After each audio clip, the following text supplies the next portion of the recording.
आप देख लीजिए, तबसरे और तजज़िये आप देख लीजिए,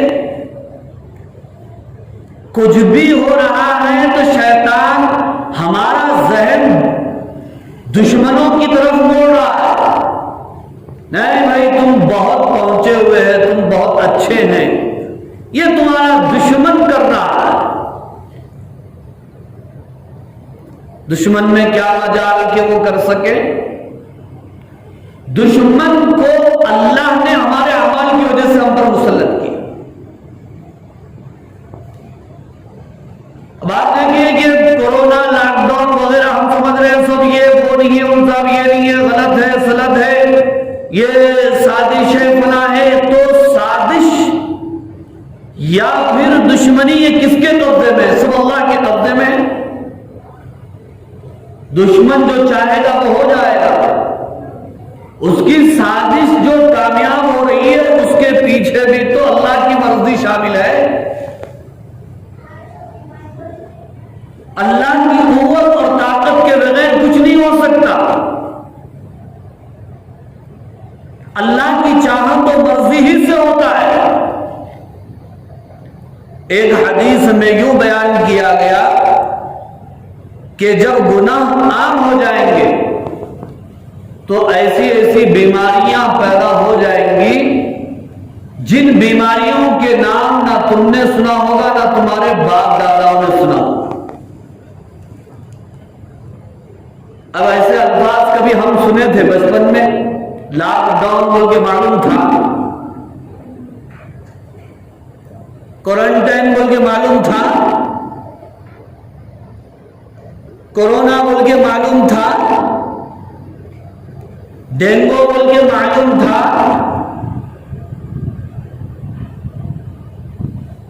ये हमारे अमाले बद का नतीजा है। तो हुजूर अकरम सल्लल्लाहु अलैहि वसल्लम की इस हदीस का मतलब क्या हुआ? मुसलमान जवाल का शिकार, कमजोर क्यों हो जाएंगे? हुब्बुद दुनिया कराहियतुल मौत, दुनिया की मोहब्बत आ जाएगी, मौत से डर आ जाएगा। दुनिया की मोहब्बत आज खुद मेरे अंदर इतनी आ गई कि मैं दीन की बात सुनने के लिए तैयार नहीं।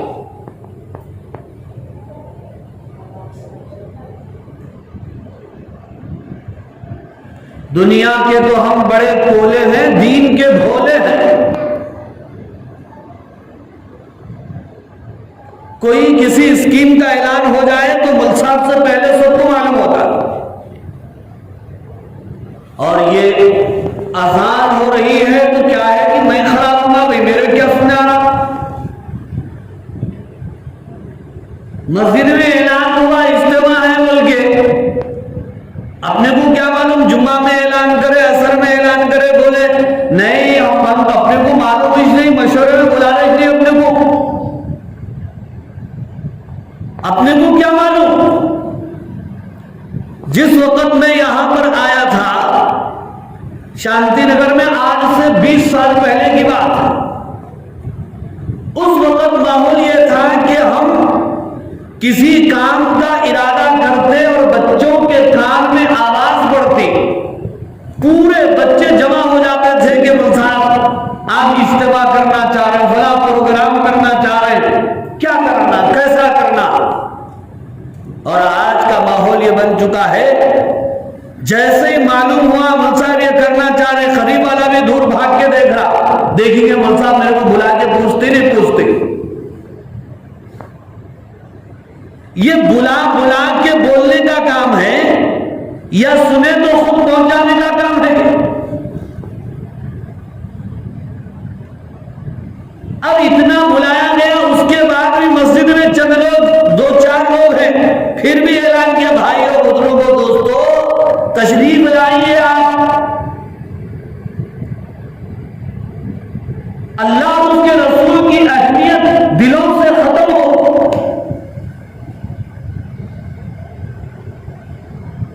अब मस्जिदें हैं, आज़ानें हो रही हैं, वजू का इंतजाम है, पानी का नज़्म है, लेकिन शेर वही है जो पूरा हो रहा है। मस्जिद तो बना दी शब भर में, ईमान की हरारत वालों ने। मन इतना पुराना पापी था कि बरसों में नमाजी बन न सका। वाह, क्या जोश तरक्की है मुसलमानों में। मस्जिदें छोड़ के जा बैठे हैं मैदान।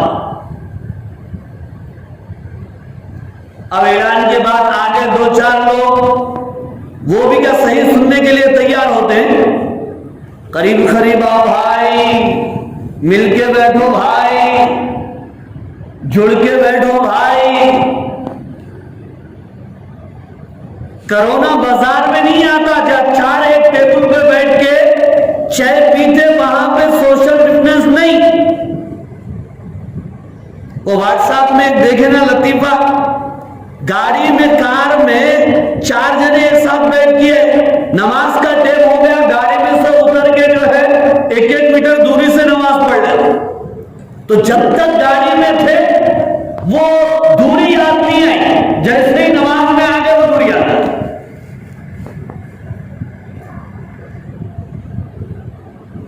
हालात तो ये आते रहेंगे, ये कोई नई बात नहीं है, लेकिन हम अल्लाह की जात पर ईमान, अल्लाह की जात पर यकीन, अल्लाह की जात पर भरोसा रखें।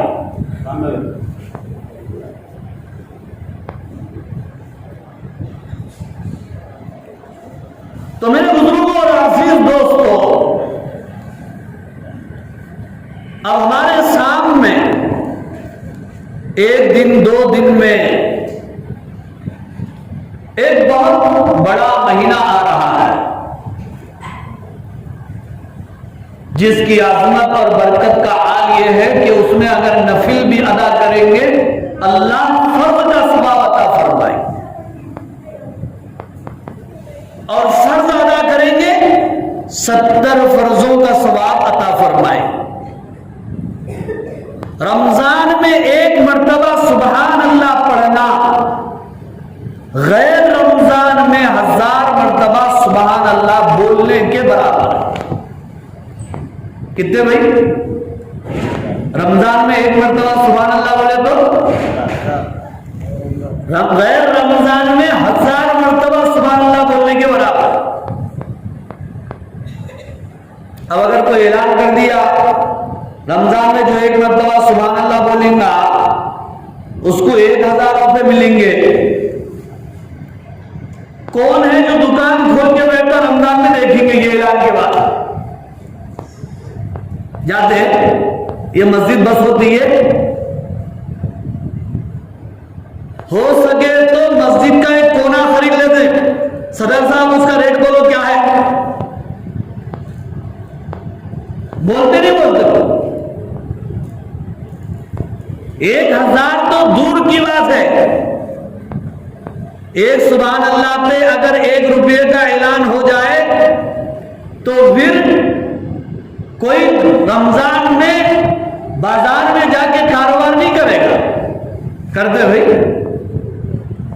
लेकिन हमको नेकियों की कीमत नहीं मालूम है जो हमारी आंखों के बंद होने के बाद काम आना। इंसान जब मरता है तो उसके साथ 3 चीजें चलती हैं, 2 वापस आ जाती हैं और 1 साथ में चली जाती है। उसका माल, उसके रिश्तेदार और उसके अमाल। माल कहां तक जाता? दवाखाने तक।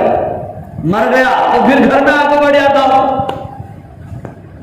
रिश्तेदार दवाखाने तक आते हैं, मस्जिद तक भी आते हैं, जनाजे में भी है, और ज्यादा से ज्यादा कुछ कब्रिस्तान में पहुंच जाते हैं, लेकिन कब्र के अंदर तो कोई नहीं आता।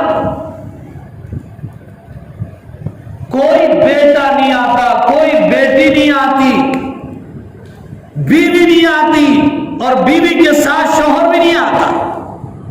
ना बाप आएगा ना मां आएगा, सब मिट्टी डाल के घर में आकर बैठ जाए। अब तो हाल यह है कि एक साहब सुना रहे थे, उनके बड़े भाई को कोरोना हो गया, दवाखाने में जाकर पूरे रिश्तेदार मिल रहे हैं, लेकिन बीवी करीब जाने के लिए तैयार नहीं है, इस डर से कि उसको कोरोना आ जाए। मैं बोला पूरी दुनिया अगर उससे मिली तब भी उसके दिल को सुकून नहीं होता जब तक उसकी बीवी उससे न मिली। फिर मैं ये भी बोला वो तो हम कुरान में पढ़े, शौहर बीवी से, बीवी शौहर से, भाई भाई से, माँ बाप औलाद से, औलाद माँ बाप से भागेगी, कियामत के दिन पढ़े थे। ये तो कियामत से पहले कियामत दुनिया के अंदर आ गई। गुज़िश्ता साल की कियामत याद नहीं है, खाली मैं नमाज पढ़ा के फंस गया था। अब कोई मेरे से मिलने के लिए तैयार नहीं,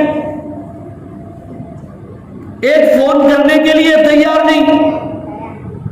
फोन आ करेंगे तो वो रिकॉर्ड हो जाए। अल्लाह तो बहुत बड़े हैं, पालनहार हैं, वही मुश्किल कुशा है, हाजत रवा है। मुसीबतों में उसी को पुकारो, नाकामी के नक्शों में कामयाबी पैदा करने वाला, कामयाबी के नक्शों में नाकामी लाने वाला। कभी नक्शों पर भरोसा नहीं करना। फिरौन के पास नक्शा था, नक्शे पर उसने भरोसा किया। अल्लाह ने क्या किया? उसी फिरौन के गोद में अल्लाह ने मूसा को पाल कर रखा। अगर हम किसी ऐसी मुसीबत में घिर जाएं, चारों तरफ से उससे निकलने का कोई रास्ता ना हो, तब भी ना घबराएं। रास्ता पैदा करने वाली जात मेरे अल्लाह की।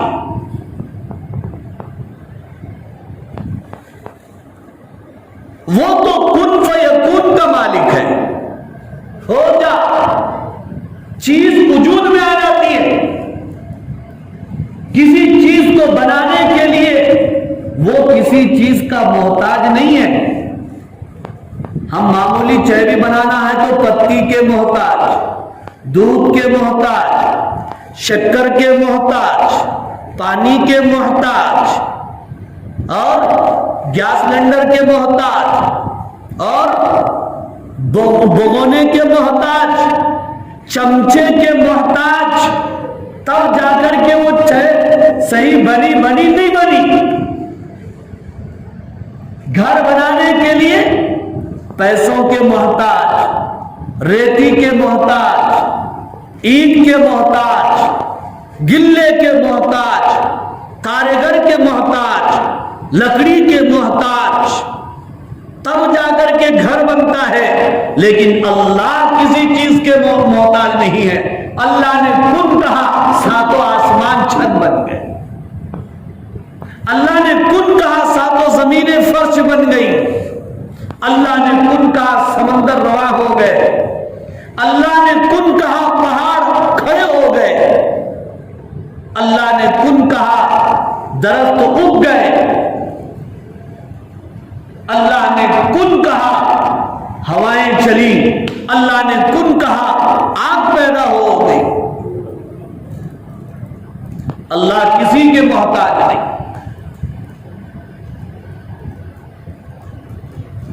तो रमजान में एक मर्तबा सुबहान अल्लाह पढ़े, गैर रमजान में 1000 मर्तबा सुबहान अल्लाह पढ़ने का सवाब अता फरमा।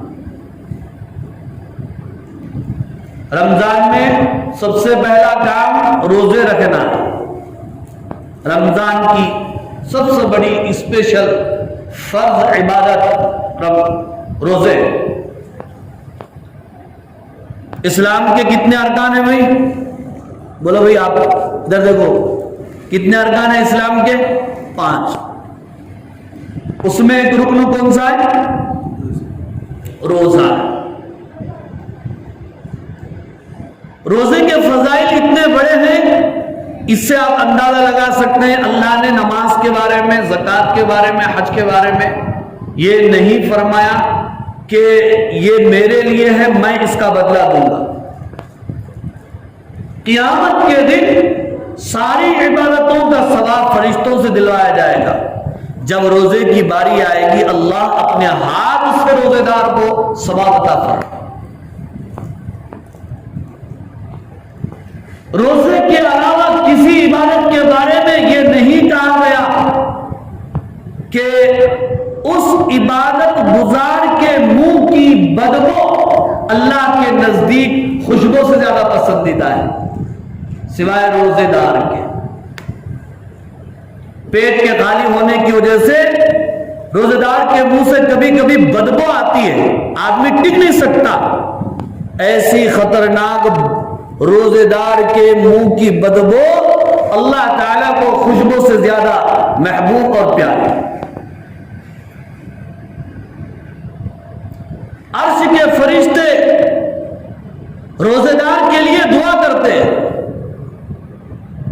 फिजाओं में परिंदे दुआ करते हैं, बिलों में चुनकियां दुआएं करती हैं, समंदरों में मछलियां दुआएं मगफिरत करती हैं। किसी और इबादत के बारे में यह फजीलत आई है? और जो रमजान के रोजे को छोड़ देता है, बाद में उम्र भर भी वो कज़ा कर ले, कज़ा तो हो जाएगा, लेकिन रमजान के रोजे का सवाब उसे नहीं मिलता, उसे नहीं मिलता। एक हदीस में आप सल्लल्लाहु अलैहि वसल्लम ने इरशाद फरमाया, मन साम रमज़ान ईमाना व इहतिसाबा गुफिरा लहू मा तक़द्दम मिन ज़ंबी। जो रमजान के मुकम्मल रोजे रखता है, अल्लाह उसके पिछले सारे गुनाहों को माफ फरमा। रोजा क्यों रखना है भाई? क्या रमजान में अल्लाह के खजाने, अल्लाह के गल्ले अनाज खत्म हो जाते हैं? नहीं, उसकी वजह अल्लाह ने कुरान मजीद में बयान फरमाया, या अय्युहल्लज़ीना आमनू कुतिबा अलैकुमुस्सियाम कमा कुतिबा अलल्लज़ीना मिन क़ब्लिकुम लअल्लकुम तत्तक़ून। ऐ ईमान वालों, तुम पर रोजे फर्ज किए गए जैसा कि तुमसे पिछली उम्मतों पर रोजे फर्ज थे, लअल्लकुम तत्तक़ून, ताकि तुम मुत्तकी बन जाओ। रोजे रखने की वजह से आदमी का नफ्स कंट्रोल में आ जाता है, रोजे रखने की वजह से आदमी मुत्तकी बन जाता है, रोजे रखने की वजह से आदमी दीनदार बन जाता है। फिर रब्बुल आलमीन ने आगे बढ़ फरमाया, अय्यामम मादूदात, ये गिनती के चंद दिन है, एक महीना तो है ना। फमन कान मिनकुम मरीज़न औ अला सफरिन फ़इद्दतुम मिन अय्यामिन उखर, जो बीमार हो और सफर पर हो वो और दिनों में कज़ा कर सकता है। वअल्लज़ीना युतीक़ूनहु फ़िद्यतुन तआमु मिस्कीन फमन ततव्वा खैरन फ़हुव खैरुल लहु व तसूमू खैरुल लकुम इन कुंतुम तअलमून। और आगे बयान फरमाया, शहर रमज़ान अल्लज़ी उन्ज़िला फ़ीहिल क़ुरआन, रमजान वो महीना है जिसमें अल्लाह ने कुरान को नाज़िल फरमाया। हुदल लिन्नास, जो किताब लोगों की हिदायत के लिए है, व बय्यिनातिन मिनल हुदा वल फुरक़ान, फमन शहिदा मिनकुम अश-शहरा फल्यसुम वमा कान मिनकुम मरीज़न औ अला सफरिन फ़इद्दतुम मिन अय्यामिन उखर युरीदुल्लाहु बिकुमुल युस्रा वला युरीदु बिकुमुल उसर वलितुकमिलुल इद्दत वलितुकब्बिरुल्लाह अला मा हदाकुम वलअल्लकुम तशकुरून, ताकि तुम अल्लाह का शुक्र अदा करो, अल्लाह ताला का शुक्र अदा करो। तो इसलिए रमजान उसका रमजान है जो रमजान के रोजे रखे। जो रोजे नहीं रखे 10 जोड़े भी सिला ले, उसका रमजान नहीं है। जो रोजे नहीं रखे 20 जोड़ी चप्पल भी खरीद ले, उसका रमजान नहीं है। जो रोजे नहीं रखे कितना भी रमजान में कमा ले, ये रमजान तो मेरा अच्छा हुआ भाई, बहुत कमा लिया, तो रमजान में कमा तो लिया लेकिन उसका रमजान नहीं। एक आदमी रमजान में एक जोड़ा भी नहीं सिलाया लेकिन पूरे रोजे रखा, रमजान उसका हो गया नहीं हो गया? ईद असल में उसकी हो गई या नहीं हो गई? तो इसलिए हम सब खवातीन हो या मर्द हज़रात इरादा करें कि रमजान के इंशाअल्लाह मुकम्मल रोजे रखें। रमजान में दूसरी बड़ी इबादत कौन सी है? तरावीह की है। तरावीह इशा के बाद अदा की जाती है। सिर्फ मर्दों पे है, औरतों पे भी है वो? हाँ, मर्दों पर भी है, औरतों पर भी है। क्या रोजे रखने वालों के लिए तरावीह माफ है? सबके लिए नहीं भाई, मैं दिन में रोजा रखा, थक गया था, अब नहीं, तरावीह नहीं अदा हो सकती, नहीं। मन क़ाम रमज़ान ईमानन व इहतिसाबा गुफ़िर लहू मा तक़द्दम मिन ज़ंबी, जो नमाज तरावीह अदा करेगा मुकम्मल, अल्लाह उसके मुकम्मल गुनाहों को माफ करता। तरावीह के हर सजदे पर 1500 नेकियां मिलते हैं। कितने? तो 20 रकात तरावीह, तो कुल सजदे कितने होंगे? 20 रकात है तो हर रकात में 2 सजदे, 40 सजदे होते हैं। तो 40 को 1500 से ज़रब दो तो कितने हजार नेकियां? 60,000 नेकियां।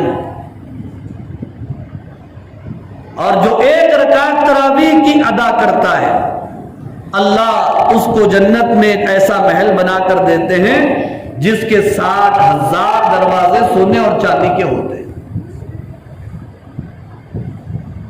और जो एक रकात तरावीह अदा करता है, अल्लाह उसके लिए जन्नत में एक ऐसा दरख्त लगाते हैं, उस दरख्त की छांव में एक घोड़ा 100 साल भी दौड़े तो उसकी छांव खत्म नहीं होती। पूरी दुनिया में फिर के भी ऐसा दरख्त बता सकते कोई?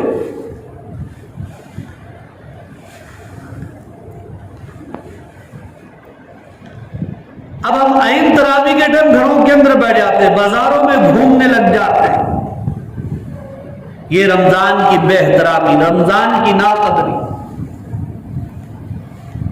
इसलिए इरादा करो, औरतें भी और मर्द भी इंशाअल्लाह मुकम्मल तरावीह अदा करें। कुरान सुनना अलग है, तरावीह सुनना अलग। तरावीह कब से कब तक है?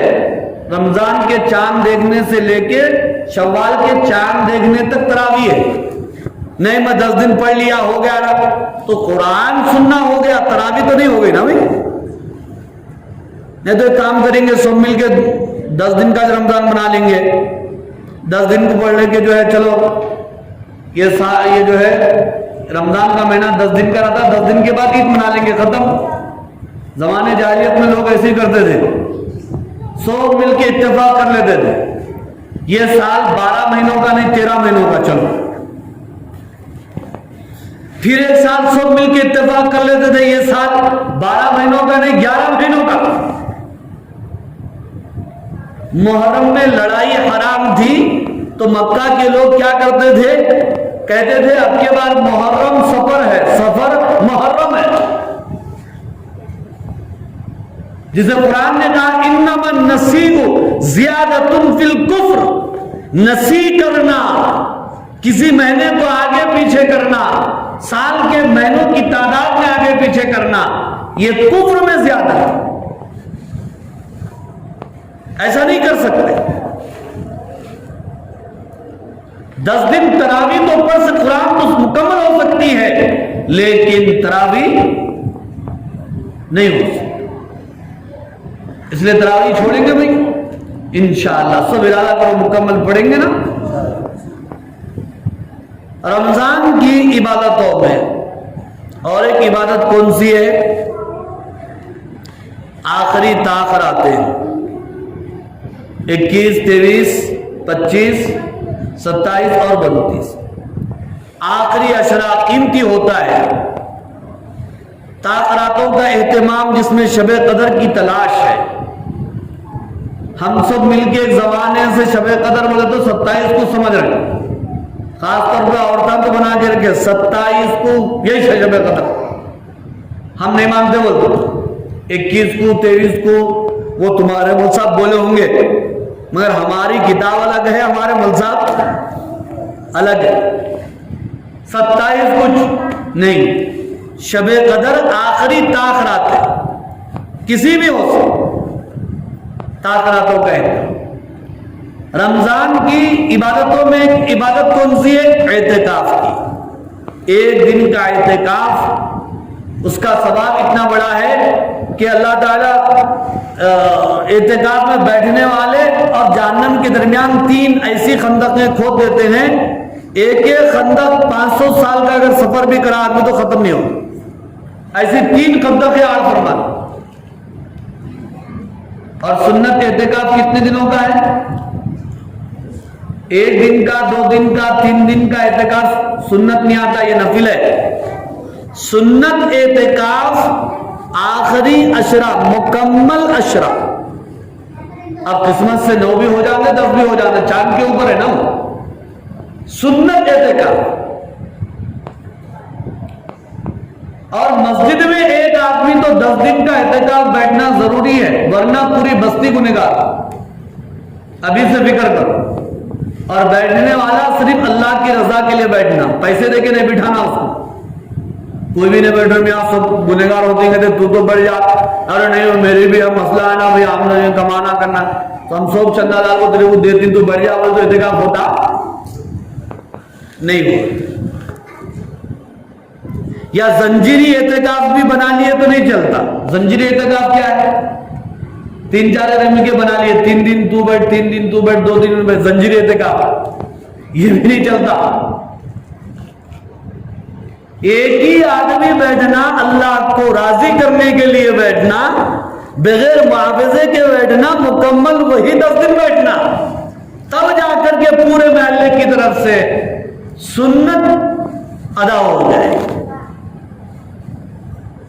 फिर रमजान के अपने औकात को कैसे गुजारना है, एक टाइम टेबल बना लो।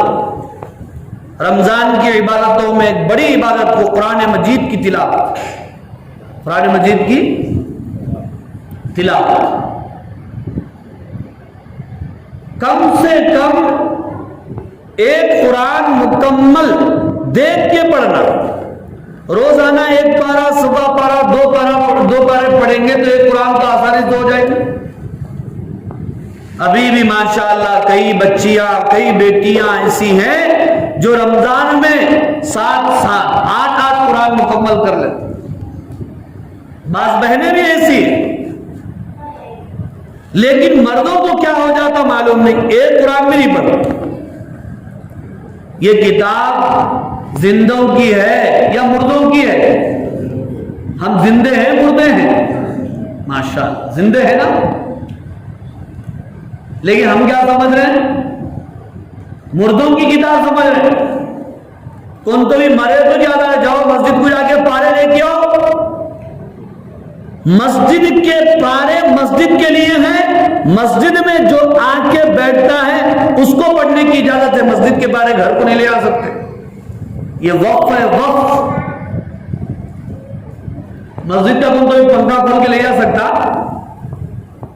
फैन खोल के ले, वो लाइट ले जा सकता, जानिमाज ले जा सकता नहीं।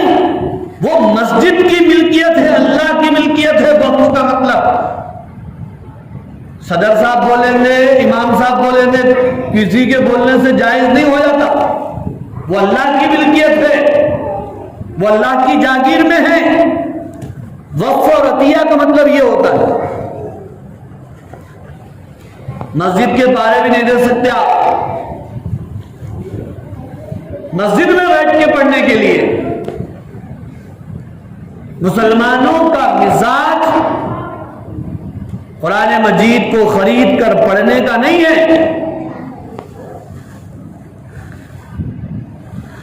फ्री में देख रहे हैं, इसलिए अल्लाह की किताब की कदर नहीं, अल्लाह की किताब की अहमियत नहीं। जिस चीज के पीछे आदमी का पैसा खर्च होता है वो चीज की अहमियत उसके पास। इसलिए मैं इस बात का कायल नहीं हूं कि बच्चों को आप ले जाकर के कुरान बांटे फ्री में, नूरानी क़ैदा फ्री में दे, पारे फ्री में दे, नहीं। उसको खड़ा करो मोहब्बत की बुनियाद पर, उसको खड़ा करो ईमान की बुनियाद पर। मैं अपने मकतब में बच्चों को समझाता हूं, बेटा ये अल्लाह की किताब है, तू पैसे जमा करके किताब खरीद के पढ़। अब बच्चे को बोले जा बेटा मस्जिद में से ला ले, मस्जिद में से ला, किताबों फाड़ा फेंक रहा, उसके दिल में कोई कदर नहीं। जब वही बच्चा अपने पैसे खरीद के दुकान जाके किताब लाएगा तो दुकान किताब की कदर होगी उसकी। कुरान पढ़ने के वास्ते आ रहे हैं, 100 रुपए फीस दिए, बोले तो क्या बोले 5 से दे सकूं, सब गरीब है। एक औरत आई, 2 बच्चे पढ़ते थे, बोल साहब ये हमारे मेरे नवासे हैं, यतीम हैं, नहीं दे सकते। तो मेरे दिल में अल्लाह ने फौरन ये बात डाली। उस औरत से मैंने पूछा ये बच्चे दिन में क्या करते? वो औरत कहने लगी दिन में इंग्लिश मीडियम पढ़ते। वहां पे कितने पैसे दे रहे आप? महीने को 1000 रुपया आता। वाह, इंग्लिश के वास्ते बच्चे यतीम नहीं है, कुरान के वास्ते यतीम हो गए बच्चे। इंग्लिश के लिए हम अमीर हैं, कुरान के लिए हम गरीब हैं।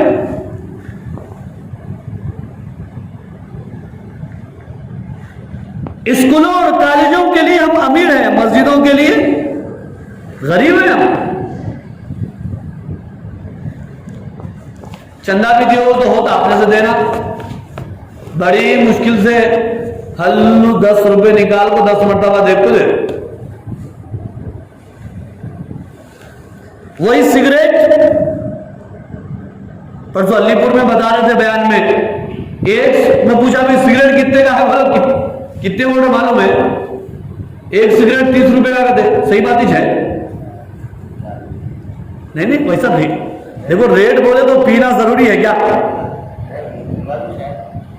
200 रुपए को डब्बी, 250 रुपए को डब्बी है नहीं है भाई? तो उस मामले में इतने आगे, और दीन के मामले में मस्जिद को चंदा दिए वो 10 रुपए, बाहर देने तो 5 रुपए। अच्छा बाहर देने तो ऐसा ही मालूम आप नहीं, मौलाना साहब माफ करो, किसी फकीर को बोलते ऐसा, और फकीरों को बोले तो नहीं सुनते, माफ करो बोल तो क्या समझ के बोले आप लोगों को पलट जा रहे मालूम है? 2 रुपए का सिक्के तो दवा फेंक रहे, मैं दे तो बढ़ाते रहे मालो फकीर में मालूम।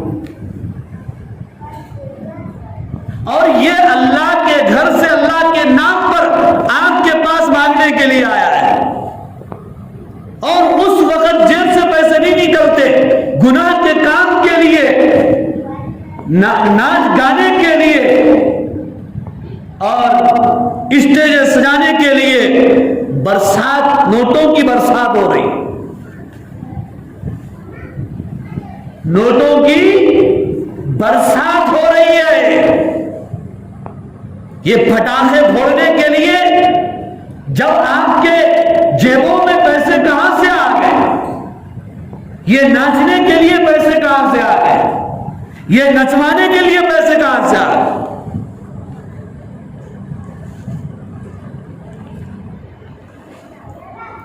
इसलिए बुजुर्गों और अजीज दोस्तों, कुरान को खुद पढ़ो और खुद खरीद कर पढ़ो। खरीदो अल्लाह की किताब को।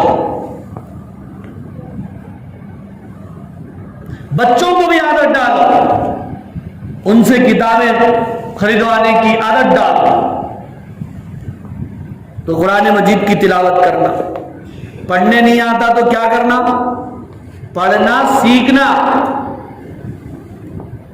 नहीं सीख सकते ये उम्र में जुबान पलटती क्या अमल साहब बोलते चलता, कैसा नहीं पलटती जुबान। गालियां देने में देखो जब कैसा पलटती, ऐसे मजबूत मुस्तहकम गालियां अल-अमान वल हक़। बस स्टैंड के पास ठहरूं, बात लगा, वो गालियां दे रहा, वो गालियां दे रहा। मेरे को याद आ गया, लोग बोलते ऐसे गाया काना फट जाना तेरे, बोल के बोलते थे। काना फटना बाकी रह गया खाली में।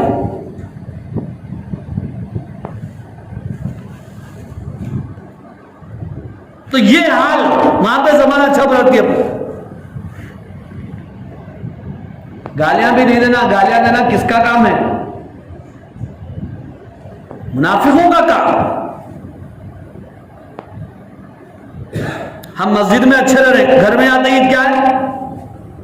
गालियां। इसलिए पीराने पीर ने क्या खूब फरमाया, तू मस्जिद में सिद्दीक है लेकिन घर में जिंदीक है तू। मस्जिद में कैसा दिख रहे हो? मैं आप सिद्दीक के जैसे, बल्कि अबू बकर सिद्दीक भी है तो नहीं दिखना ऐसे।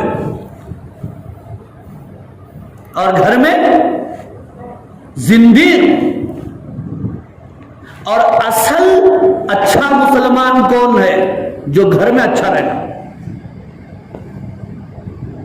कुरान ने सिफारिश की, वआशिरुहुन्ना बिल मारूफ, तुम औरतों के साथ, बीवियों के साथ अच्छा सुलूक।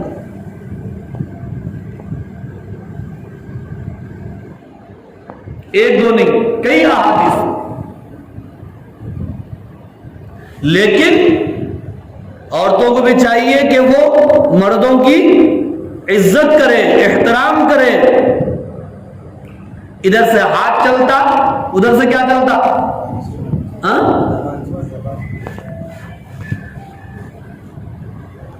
हाथ का मार दिखता, जुबान का मार दिखता, जुबान का मार नहीं। आकिल साहब बोलते थे लतीफा बड़ा अच्छा। एक औरत आके जो है ऐसी बोली, ये बहुत मारते हैं, बहुत सताते हैं, तो ठीक है मैं दम का पानी देता हूं। बोले पानी दम करके दे दिए। क्या करना आकिल साहब? कुछ भी नहीं करना। उन्होंने आज तक ही पानी मुंह में पकड़ कर बैठना, दम का पानी।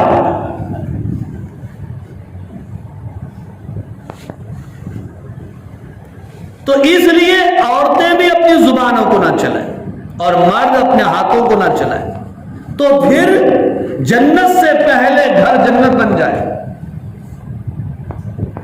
वरना जहन्नम से पहले जहन्नम बन जाए। तो कुरान मजीद देख के पढ़ना। अभी भी कभी भी पढ़ सकते, दूसरी किताबें नहीं पढ़ सकते। अब देखो, इससे पहले एक स्कीम निकली थी, सिग्नेचर करना जरूरी था, उसमें अंगूठा लगे तो नहीं चलता था। कौन सा? वो ढाका ग्रुप। कौन सा ग्रुप? बुढ़े 60-70 वाले में सिगली नामा लिखना इंग्लिश में, वो भी उर्दू में नहीं, किसमें? इंग्लिश में। जैसा कि अभी अमेरिका सही हो। तो कैसा सीखे भाई? वो सीखे, ये नहीं सीख सकते। जितने बैठे हुए सब इरादा करें कि जिसे कुरान पढ़ने नहीं आता, इंशाअल्लाह कब्र में जाने से पहले मैं जरूर कुरान देखकर पढ़ना सीखूंगा इंशाअल्लाह।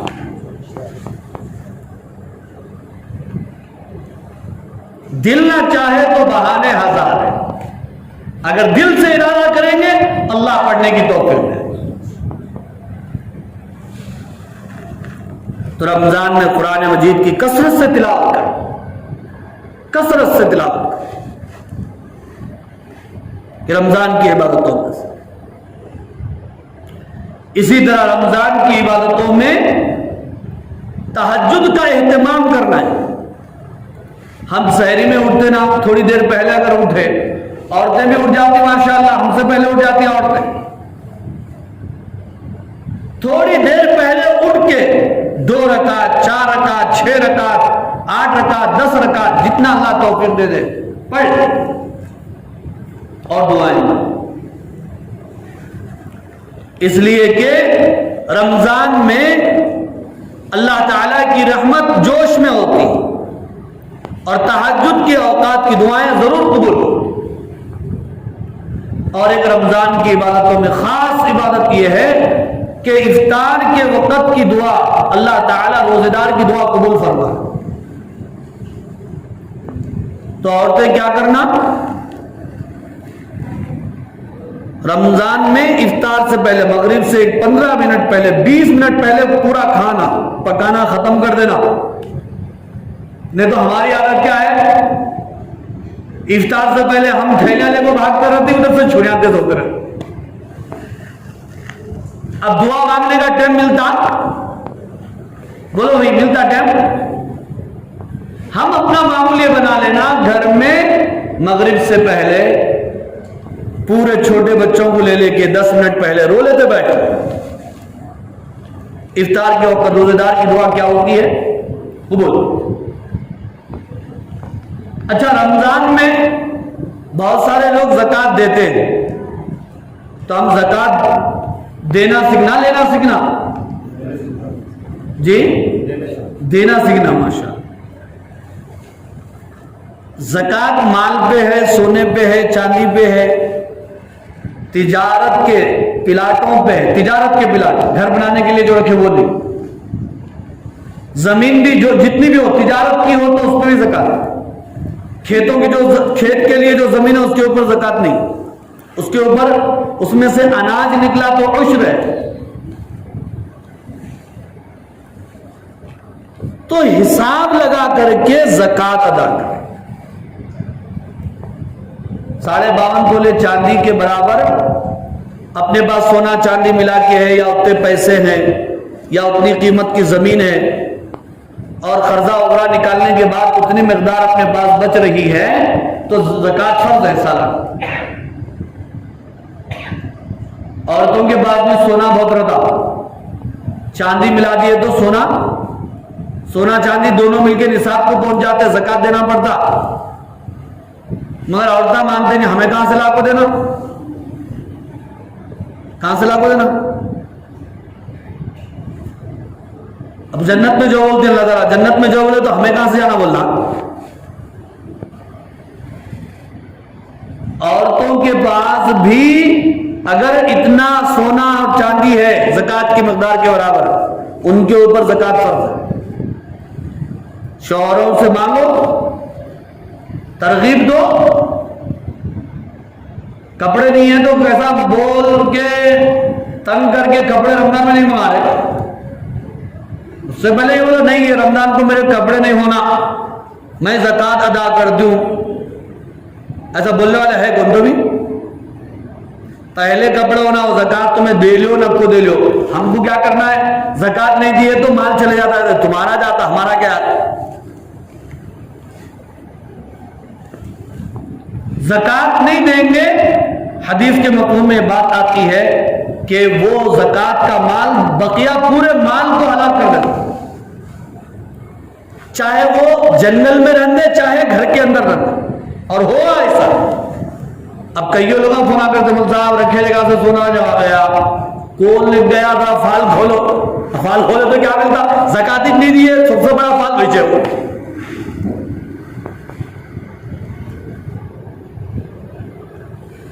कितने दे जा रहे घर से, कितने तोले? 20-20 तोले, 10-10 तोले घरों से रखिएगा, गैब पैसे गैब,